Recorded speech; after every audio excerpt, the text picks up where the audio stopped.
Magandang buhay!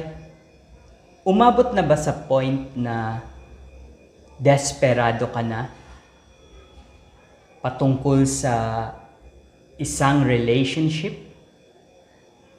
O kaya patungkol sa desire mo para sa family mo? Maaaring sa dream mo,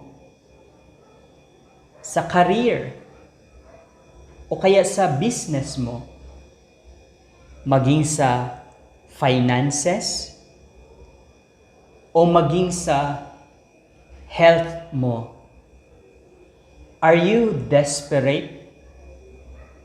Run to the Father.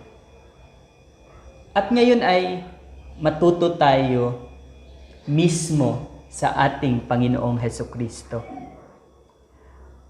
Jesus went out as usual, underline, as usual to the Mount of Olives, and his disciples followed him. On reaching the place, he said to them, "Pray that you will not fall into temptation." He withdrew about a stone's throw beyond them, knelt down, and prayed. "Father, if you are willing, take this cup from me.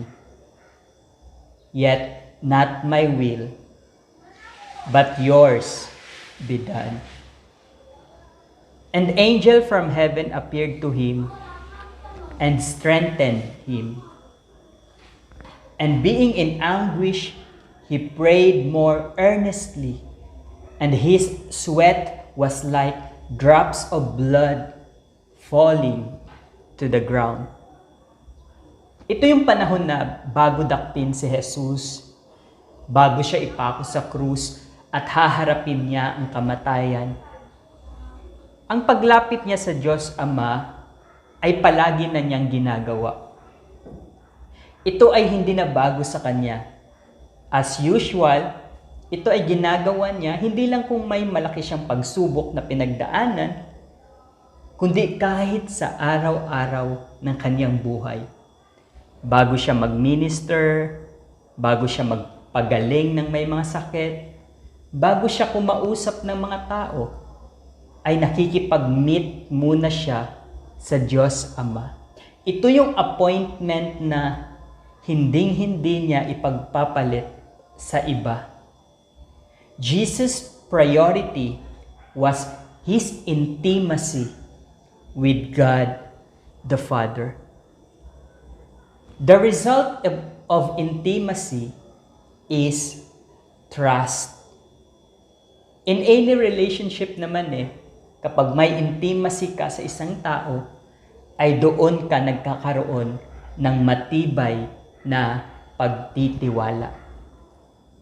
At sinabi niya sa kanyang mga alagad, "Pray that you will not fall into temptation."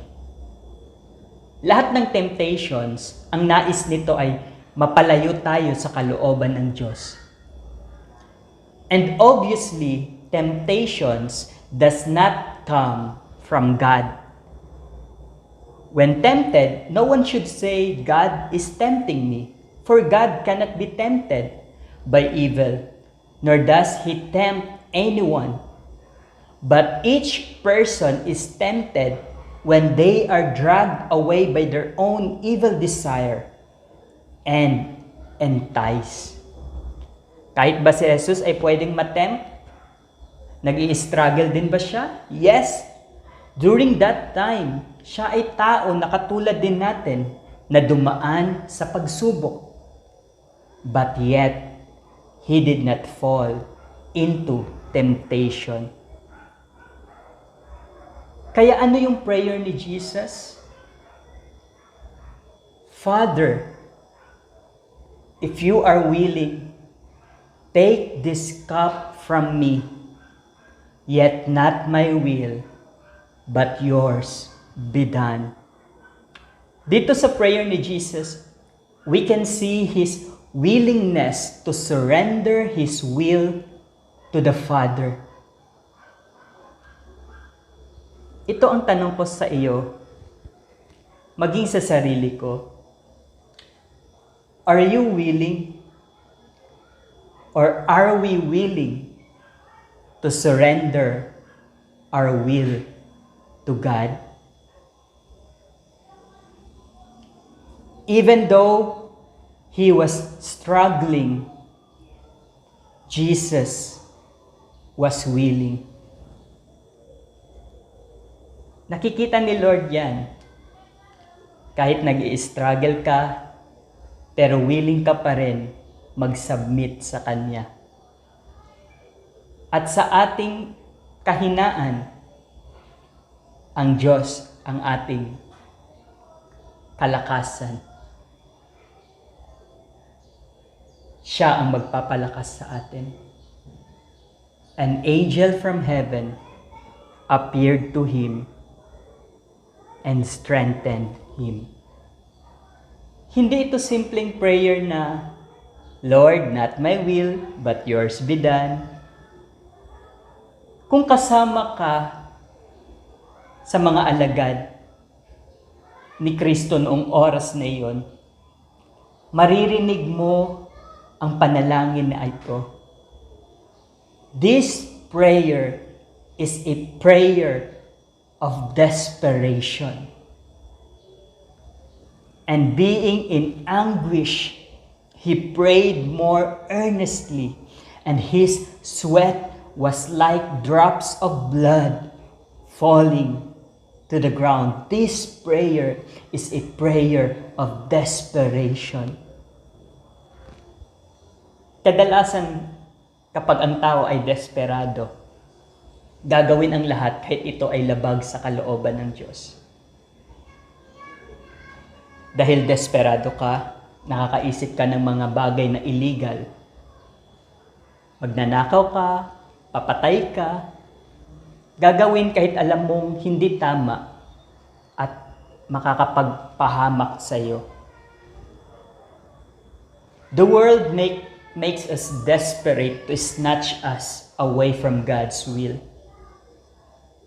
But God allows us to become desperate for us to rely on Him.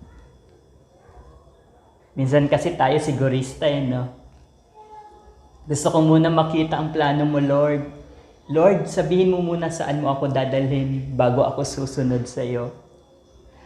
We really can't comprehend or fully understand God's will because His ways and His thoughts are higher than ours. Hindi natin lubusang maarok ang Diyos, but I know and I am very sure His will is good, pleasing, and perfect will. Katulad ng panalangin ni Kristo, ito din ba ang panalangin mo? Father, not my will, but your will be done. Sa panahon na hindi mo na alam ang solusyon, hindi mo na alam kanino ka lalapit, sa panahon na litong-lito at desperado ka na, run to the Father. He will strengthen you. Trust Him. He will reveal Himself to you. Surrender your will to Him and let His will be done.